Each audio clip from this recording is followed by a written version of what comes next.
యావత్ భారతదేశమే కాదు, ప్రపంచంలో ఉన్న మత సామరస్యాన్ని, జాతీయ సమైక్యతను కోరుకునే వాదులందరూ కూడా కలిచివేసే సంఘటన.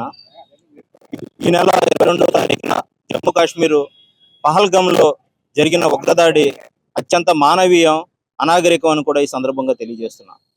ఈ రోజున భారతదేశం అంటే అనేక మతాల, కులాల, జాతుల కలయికతో భిన్నత్వంలో ఏకత్వంగా భారతదేశం కొనసాగుతుంది.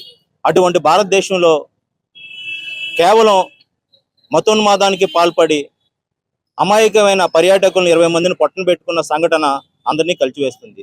ఈ సంఘటనని నిరసిస్తూ, ఉగ్రదాడులను ఖండిస్తూ, అమరులైన వారికి శ్రద్ధాంజలి ఘటించే విధంగా మా రాష్ట్ర నాయకులు జగన్మోహన్ రెడ్డి గారి పిలుపు మేరకు ఈ రోజున ఆకివీడు పట్టణంలో వైఎస్ఆర్సీపీ ఆకివీడు పట్టణ కమిటీ తరఫున వారికి క్యాండిల్ ప్రదర్శన ర్యాలీ కార్యక్రమాన్ని చేపట్టడం జరిగింది.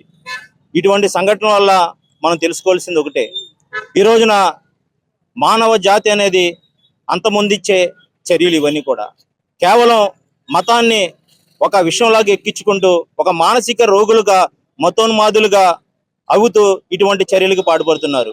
అటువంటి వారిని ఈ సమాజంలో బ్రతికే హక్కు వారికి లేదు. వారు ఇటువంటి మతోన్మాద చర్యలకు ప్రేరేపిస్తూ భారతదేశంలో అందరం కలిసికట్టుగా ఉంటున్న వారి మధ్య చిచ్చు పెట్టే ప్రయత్నం. ఇటువంటి చర్యలను కొంతమంది మతోన్మాద పార్టీలు ఏవైతే ఉన్నాయో వానికి అనుకూలంగా మార్చుకుని వేరే వర్గాల మీద విషాన్ని, వ్యతిరేకతను పెంచే విధంగా ఈ చర్యలు పాల్పడుతున్నాయి. అటువంటి వాటిని మనం అందరం కూడా తిప్పికొట్టాలి. ఈ రోజున అందరం కలిసికట్టుగా ఉండాలి.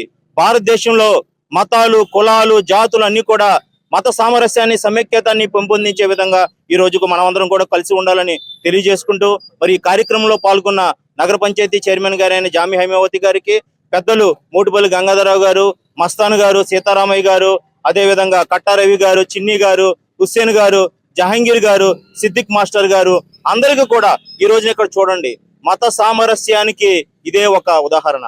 మేము అందరం కూడా కలిసికట్టుగా ఉన్నాం. ఎటువంటి మత విద్వేషాలు లేవు.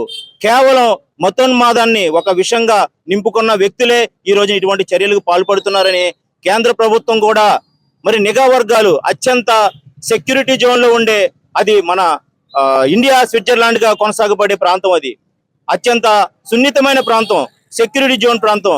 అటువంటి దగ్గర ఇంటెలిజెన్స్ వైఫల్యం కూడా కనపడుతుంది. ఈ రోజున ఈ సంఘటన జరిగిన 5 రోజుల ముందుగా ఎవరైతే పాకిస్తాన్ సైనిక అధికారి ఉన్నారో వారు ఒక ప్రకటన చేశారు, కాశ్మీర్ ని మనం చేజెక్కించుకుంటామన్నారు. అదే విధంగా ఒక ఉగ్రవాద సంస్థ లష్కరే తోయిబాకు చెందిన ఒక టెర్రరిస్టు అతను కూడా హెచ్చరిక చేశారు, రక్తపాతాన్ని సృష్టిస్తాం భారతదేశంలో మా ప్రాంతంలో అన్నారు.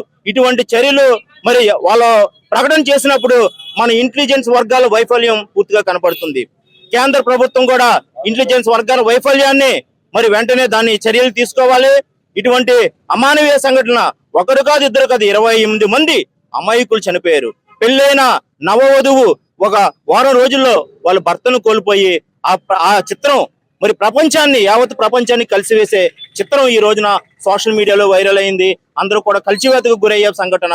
ఇటువంటి సంఘటనలు మరి జరగకూడదు, మరి పునరావృతం కాకూడదని కూడా మరి ఎవరైతే ప్రధానమంత్రి గారు ఉన్నారో నరేంద్ర మోడీ గారికి అఖిల పక్షం తరపున ఈ పార్టీలకి సంబంధం లేకుండా అందరూ కూడా ఏకదాటి మీద నరేంద్ర మోడీ గారు తీసుకునే చర్యలకు మా మద్దతు ఉంటుందని కూడా తెలియజేస్తూ, అదే విధంగా ఏదైతే రిక్రూట్మెంట్ ఆగిపోయిందో మిలిటరీ రిక్రూట్మెంట్ వెంటనే చేపట్టాలి. ఈ 3 సంవత్సరాల్లో 1,80,000 మందిని మిలిటరీ రిక్రూట్మెంట్ ఆపేసి ఇటువంటి సంఘటనలకి వారికి తావిస్తున్నారు.